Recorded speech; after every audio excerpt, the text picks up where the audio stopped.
কোনদিন আসবে না রে কোনো যদি ভয়, বিপ্লব মানে জীবন দেওয়া বসে থাকা নয়। সে কোনদিন আসবে না রে কোনো যদি ভয়। কণ্ঠটা যদি তার দৃষ্টি ছিল থাকার দিকে।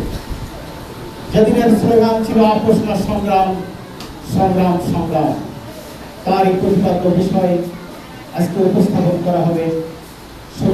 বিষয় ছিল প্রোগ্রাম মেধা।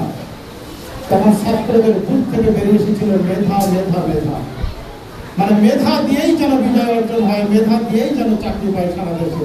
সেটাকে এমন একটা রূপ নিল যেটা বলা যায় যে সাবেক প্রধানমন্ত্রী 300 জন এমপি সহ পালিয়ে যেতে বাধ্য হয়ে। সুতরাং আমরা চাই আল্লাহ রাব্বুল আলামিন এই বাংলাদেশের সকল অবস্থানে ন্যায় এবং ইনসাফ কায়েমের যে সুব্যবস্থা সেটা আল্লাহর পক্ষ থেকে আসুন, এই কামনা করি। এ পর্যায়ে কারিগর ভবন আবু সাইদ মুগ্ধ, তাদের জীবনের বিনিময়ে হাসতে হাসতে তারা শাহাদাতের তামান্না গ্রহণ করেছেন। অপরদিকে সারা বাংলাদেশ আজকে তাকে স্মরণ করছে।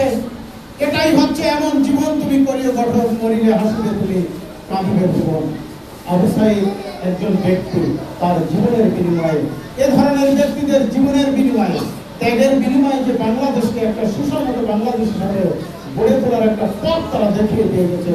আশা করি আমরা সেটাকে স্মরণ করবো এবং তাদের শিক্ষাটাকে নিজেদের জীবনের জন্য লালন করবো। এ পর্যায়ে